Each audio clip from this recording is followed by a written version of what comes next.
Israel और फलस्तीन के दरमियान जारी हालिया तनाज़े पर दुनिया भर के मुख्तलिफ ममालिक की तरह पाकिस्तान में भी फलस्तीनियों के हक में मुतादिद मुजाहरे किए गए, जिनमें बड़ी तादाद में अवाम ने शिरकत की। इसी तरह तारीखी तौर पर भी पाकिस्तान की जानिब से फलस्तीन की हिमायत करने और इसराइली मुखालिफत की हुकूमती पॉलिसियों को अटल समझा जाता है। और माजी में जब भी इसराइल के साथ सफारती ताल्लुकात की बहाली के बारे में किसी किस्म का इंदिया दिया गया तो इस पर तुंदो तेज बहस और तनकीद की बौछार देखने में आई और इसे फलस्तीनियों के साथ बेवफाई के तौर पर गर्दाना गया। तकरीबन 7 दहाइयों से जारी इस तनाज़े में उमूमी तौर पर फलस्तीनी अरबों को इसराइली अफवाज का सामना करना पड़ा है, लेकिन तकरीबन 51 बरस कबल फलस्तीनी आज़ादी की जद्दोजहद करने वालों ने एक जंग मुसलमान मुल्क उर्दन के खिलाफ भी लड़ी थी, जिसमें इनको न सिर्फ भारी जानी नुकसान उठाना पड़ा था, बल्कि शायद हमारे अक्सर क़ारीन को इस बात का इल्म ना हो कि इस जंग में एक पाकिस्तानी फौजी अफसर का किरदार किस कदर अहम था। ये बात हो रही है कि 1970 में 16 सितंबर से लेकर 27 सितंबर तक जारी रहने वाली इस जंग की, जिसको तारीख में ब्लैक सितंबर के नाम से याद किया जाता है, और कई मुबस्सिरीन ने बाद अज़ां लिखा है कि उर्दन के शाह हुसैन को इस जंग में फैसला कुन मशवरा देने वाले मुस्तकबिल में पाकिस्तान के फौजी आमिर मोहम्मद ज़ियाउल हक थे, जिनकी मदद से उर्दनी फौज को जंग जीतने में मदद मिली। ज़ियाउल हक उस वक्त उर्दन में क्या कर रहे थे और इस जंग में इनका किरदार क्या था? इसराइल के खिलाफ 1967 में होने वाली 6 रोजा जंग में शिकस्त के बाद उर्दन के हालात काफी नाजुक थे। मिस्र और शाम के साथ उर्दन ने इस जंग में भारी नुकसान उठाया था और वो बैतुल मक़दिस यानी यरूशलेम, गजा और गर्ब उर्दन के इलाकों से हाथ धो बैठा था। ऐसे में फलस्तीनी फिदायीन ने गर्ब उर्दन के साथ वाक़े इलाकों में अपनी मौजूदगी कायम कर ली और वक्तन फवक्तन इसराइली कब्जे में लिए गए सरहदी इलाकों पर कामयाब हमले किए, जिसके नतीजे में इनकी मकबूलियत में इजाफा हुआ, जिसके बाद इन्हें शामी और इराकी हिमायत भी मिलने लगी।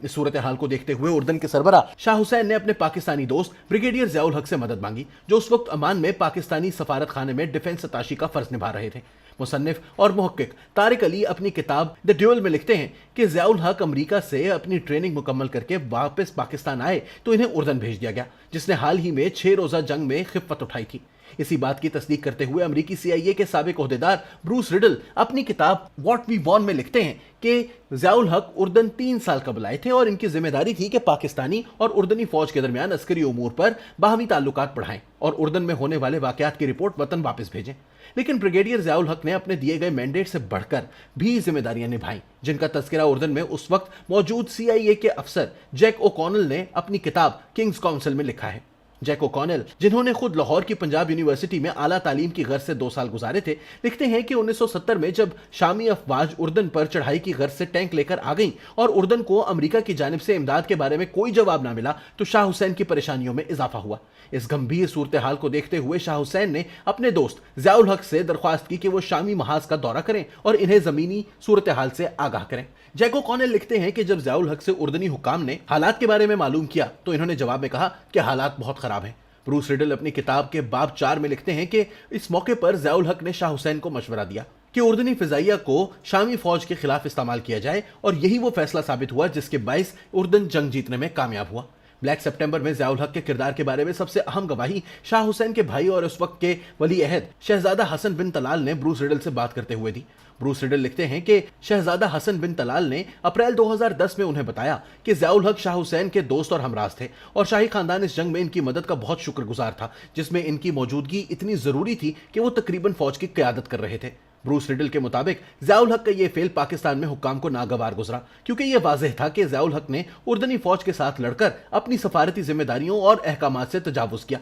लेकिन इन खिदमात का सिला ज़ियाउल हक को शाह हुसैन की जानिब से की गई सिफारिश की सूरत में मिला, जिन्होंने पाकिस्तान के नौ मुंतखब वज़ीर आज़म ज़ुल्फ़िकार अली भुट्टो को ज़ियाउल हक के ब्लैक सितंबर की जंग के कारनामों से आगाह किया, जिसके बाद वज़ीर आज़म भुट्टो ने ज़ियाउल हक को ब्रिगेडियर से मेजर जनरल के ओहदे पर तरक्की दे दी। बाद अज़ां ज़ुल्फ़िकार अली भुट्टो के साबिक मुशीर राजा अनवार अपनी किताब द टेररिस्ट प्रिंस में वज़ीर आज़म भुट्टो के गलत फैसलों के बारे में लिखते हैं कि अगर शाह हुसैन उस मौके पर ज़ियाउल हक की सिफारिश ना करते तो हद दर्जा मुमकिन था कि ज़ियाउल हक का फौजी करियर बतौर ब्रिगेडियर ही खत्म हो जाता। कहा जाता है कि ज़ियाउल हक ने ब्लैक सितंबर के कत्ले आम में हिस्सा लिया था और अपनी फौजी और सफारती जिम्मेदारियों से कोताही बरती और कवायद की खिलाफ वर्जी की, लेकिन शाह हुसैन की सिफारिश ने शायद वज़ीर आज़म भुट्टो को यह इंदिया दिया कि ज़ियाउल हक इनके साथ अपनी वफादारी साबित करने के लिए किसी भी हद तक जाने को तैयार हैं। क्या ब्लैक सितंबर के दौरान फलस्तीनियों के कत्ले आम में भी ज़ियाउल हक मुलव्विस थे?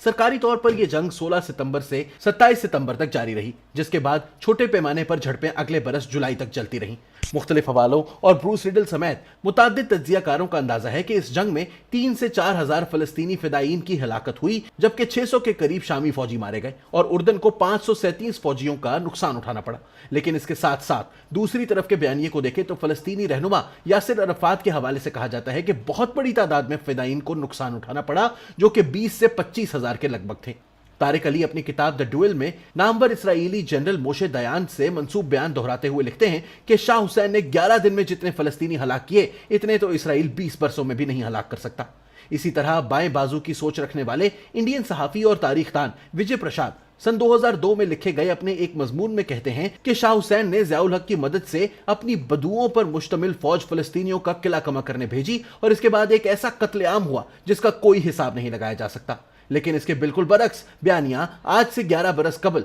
एक पाकिस्तानी सफारतकार ने पेश किया, जो सितंबर 1970 में खुद उर्दन में तैनात थे। अगस्त 2010 में अंग्रेजी अखबार द न्यूज में शाया होने वाले अपने मजमून में साबिक सफीर तैयब सिद्दीकी लिखते हैं कि 6 रोजा जंग में शिकस्त के बाद मुख्तलिफ अरब ममालिक ने पाकिस्तान से अस्करी मदद और तरबियत की दरख्वास्त की थी, जिसके बाद पाकिस्तान ने उर्दन, शाम और इराक में अपने अफसरान को भेजा था। तैयब सिद्दीकी लिखते हैं कि उर्दन भेजे जाने वालों में तीनों अफवाज के 20 आला अफसरान शामिल थे, जिसकी सरबराही बर्री फौज के मेजर जनरल नवाजिश अली कर रहे थे और ज़ियाउल हक इनके नायब थे। तैयब सिद्दीकी लिखते हैं कि बाद अज़ां पाकिस्तानी फिजाइया का भी एक रेजिमेंट शाह हुसैन की दरख्वास्त पर उर्दन पहुंच गया, लेकिन इस पूरी टीम का मैंडेट सिर्फ और सिर्फ अपनी उर्दनी फौज को तरबियत देना था और किसी किस्म की जंग में हिस्सा लेना नहीं था। तैयब सिद्दीकी अपने मजमून में आगे लिखते हैं कि पाकिस्तानी सफीर और फौजी दस्ते के सरबराह की गैर मौजूदगी में वो सफारत खाने की क़यादत कर रहे थे जब 2 सितंबर को इन्हें ज़ियाउल हक का फोन मौसूल हुआ, जिसमें उन्होंने कहा कि शाह हुसैन ने शामी सरहद के नजदीक मौजूद अरबद शहर में इन्हें फौजी डिवीजन की क़यादत करने को कहा है, क्योंकि उर्दनी कमांडर मैदान छोड़कर भाग गया है। तैयब सिद्दीकी आगे लिखते हैं कि मैंने फॉरेन सेक्रेटरी दिफा गियासुद्दीन को फोन करके मामला बताया तो नाकाबिल यकीन तौर पर उन्होंने बिला तवक्कुफ इजाजत दे दी। मैंने अपना एतराज बयान करने की कोशिश की तो उन्होंने मुझे टोकते हुए कहा कि हमने इस्तिखारा कर लिया है, हाशमी सल्तनत का सितारा उरूज पर जा रहा है, बादशाह की हिदायत पर अमल करो। तैयब सिद्दीकी के बकौल ज़ियाउल हक ने फौजी दस्ते की कमांड संभाल ली, लेकिन कोई फौजी ऑपरेशन शुरू होने से पहले ही अमरीकी और इसराइली दबाव में आकर शाम ने अपनी फौजें वापस बुला ली। वो लिखते हैं कि मुबैना फलस्तीनी कत्लेआम में यह था ज़ियाउल हक का कुल किरदार। तैयब सिद्दीकी ने अपने मजमून के आखिर में लिखा कि उमूमी तौर पर यह वसूख से कहा जाता है कि ज़ियाउल हक हजारों फलस्तीनियों के कत्ल में मुलव्विस थे और यह कि इसके बाद यासिर अरफात ने अहद किया था कि वो कभी पाकिस्तान नहीं जाएंगे, लेकिन इस बात का हकीकत से दूर दूर तक कोई ताल्लुक नहीं। यासिर अरफात बाद में मुताद्दिद मरतबा पाकिस्तान के दौरे पर गए।